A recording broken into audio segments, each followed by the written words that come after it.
2020 YSR Congress party అధికారంలో ఉంది.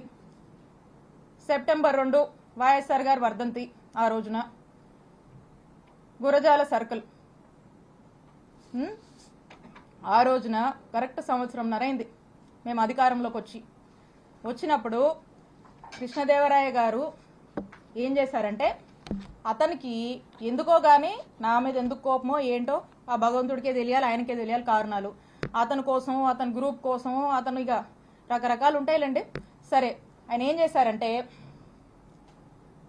ఈ గురజాల సర్కిల్లో ఉన్నటువంటి పోలీస్ స్టేషన్లో అక్కడున్నటువంటి డిఎస్పీ గారిని, అక్కడున్నటువంటి సిఐ గారిని ఇద్దరిని కూడా మాటలు చెప్పి మా అధికారాన్ని మా మీదకే వాడి వాళ్ళని పోలీసులను బ్రైబ్ చేసి నా మీద, నేను మాట్లాడేటువంటి ఫోన్ నంబర్ మీద, నేను వాడేటువంటి నంబర్స్ మీద, మా సిబ్బంది నంబర్స్ మీద, మా ఇంట్లో వాళ్ళ నంబర్స్ మీద ఒక 6 నుంచి 7 నంబర్ల వరకు కూడా కాల్ డేటా తీసే ప్రయత్నం చేశారు.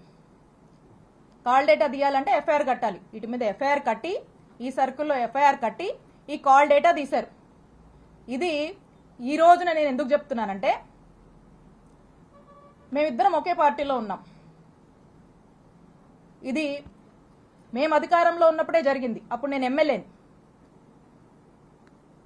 అప్పుడు జరిగినటువంటి విషయము నేను ఏ రోజు కూడా ఈ విషయాన్ని చెప్పే పరిస్థితి నాకు రాకూడదని నా మనసులో ఎప్పుడు అనుకుంటూ ఉండేదాన్ని.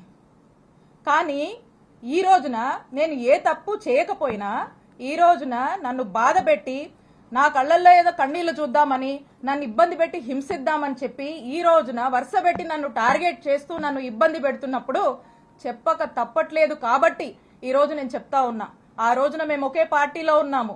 వైఎస్ఆర్ కాంగ్రెస్ పార్టీ ఇంటిగ్రిటీ కోసం నేను ఆ రోజు నోరు విప్పలేదు. ఈ రోజున కూడా నేను చెప్పాలనుకోలేదు, కానీ చెప్పే పరిస్థితులు ఏర్పడ్డాయి కాబట్టి నేను చెప్తా ఉన్నాను. ఒకసారి ఆలోచన చేయండి. ఒకే పార్టీకి సంబంధించినటువంటి ఎంపీ, అక్కడున్నటువంటి ఒక బీసీ మహిళ, ఒక ఎమ్మెల్యే మీద కాల్ డేటా తీస్తారండి? కాల్ డేటా అనేది ఒక వ్యక్తి ప్రైవసీకి సంబంధించినటువంటి విషయం. నా ప్రైవసీ అంటే నా జీవితం, నా వ్యక్తిగత జీవితంలోకి రావాలనేటువంటి ఎందుకంత నీచపు ఆలోచన వారికి వచ్చిందో నాకు తెలీదు.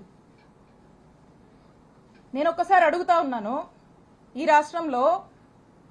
రాష్ట్రంలో ఇంతమంది అన్నల్ని, తమ్ముళ్ళు ఉన్నారు. వాళ్ళని నేను అడుగుతా ఉన్నా, ఒక్కసారి ఆలోచన చేయండి. మీ ఇంట్లో ఒక ఆడపిల్ల ఉంటే, మీ భార్య అయినా, మీ చెల్లి అయినా, మీ అక్క అయినా, మీ ఇంట్లో ఉండే ఆడవాళ్ళ కాల్ డేటా ఎవరన్నా తీస్తే ఏంటండి? మీకెంత బాధ అనిపిస్తుందండి? మీకెంత కడుపు కాలుద్దండి? అలాగే మీరు కాల్ డేటా తీసినప్పుడు నా కుటుంబ సభ్యులు కూడా అలాగే ఫీల్ అయ్యారు. ఇంత నీచుడా కృష్ణదేవరాయలు అని చెప్పి అందరూ ఫీల్ అయ్యారు.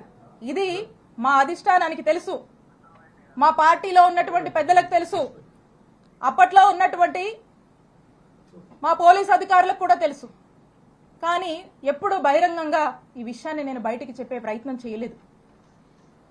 ఇది జరిగినప్పుడు మా నాయకుడు జగన్మోహన్ రెడ్డి గారికి ఇంత మీన్ మెంటాలిటీ ఉన్నటువంటి ఈ వ్యక్తి ఈ విధంగా నన్ను ఇబ్బంది పెట్టి ఈ విధంగా చేశాడు అని చెప్పి, కాల్ డేటాలు తీస్తాడా అని చెప్పి నేను మా ముఖ్యమంత్రి గారికి షేర్ చేసుకున్నప్పుడు, 4 గోడల మధ్య జరిగినటువంటి విషయం.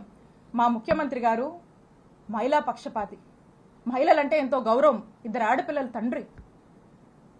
ఆ ఇంట్లో ఆ 2 ఆడపిల్లలకు ఎవరికైనా ఒక మహిళకు జరిగితే, వాళ్ళ ఇంట్లో మనుషులకు ఎలా జరిగితే ఎలా మనం బాధపడతాం, మన విషయంలో మనం ఎలా బాధపడతామో, నా విషయంలో కూడా మా నాయకుడు జగన్మోహన్ రెడ్డి గారు ఆ రోజు అంతే బాధపడి ఇమీడియట్ గా అక్కడ ఉన్నటువంటి ప్రభుత్వ అధికారులకు, పోలీస్ అధికారులకు ఇన్స్ట్రక్షన్ ఇచ్చి ఇమీడియట్ గా necessary action తీసుకోమన్నారు.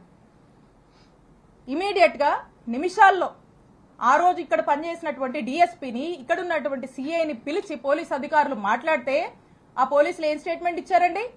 Upon the pressure of honourable MP Narasaraopet Lavu Krishnadevarayalu, upon his instructions మేము ఇది తీయాల్సి వచ్చింది అని చెప్పారు. నిమిషాల్లో సస్పెండ్ అయ్యారు ఆ పోలీసులు. ఇది చాలా మందికి తెలుసు. ఇదేదో వీళ్ళేదో కట్టుకదల్లి నా మీద ఏమాత్రం కూడా పస లేకుండా, సబ్స్టెన్స్ లేకుండా నా మీద ఏదో కేసు పెడితే నేను మాట్లాడట్లేదండి. నేను ఇదిగోండి, ఆ ఎఫ్ఐఆర్ కాపీ కూడా ఉంది. మా నంబర్ల మీద తీసినటువంటి ఎఫ్ఐఆర్ కాపీ ఇది కూడా ఉంది ఎవిడెన్స్. అక్కడున్నటువంటి డిఎస్పీ, అక్కడున్నటువంటి సిఐ సస్పెండ్ అయ్యారు. అది అందరికీ తెలుసు. నేనేదో మీలా కట్టు కథలల్లి ఏదో మాటలు చెప్దామని రాలా. ఇది ఇంత నీచమైన నిజస్వరూపం లావు కృష్ణదేవరాయది. అప్పుడు మా నాయకుడు అతన్ని ఏంటయ్యా కృష్ణ, ఏంది పని అని ప్రశ్నిస్తే తల దించుకున్నాడు కృష్ణదేవరాయలు. ఆ రోజున కృష్ణ గారు తల దించుకున్నారు.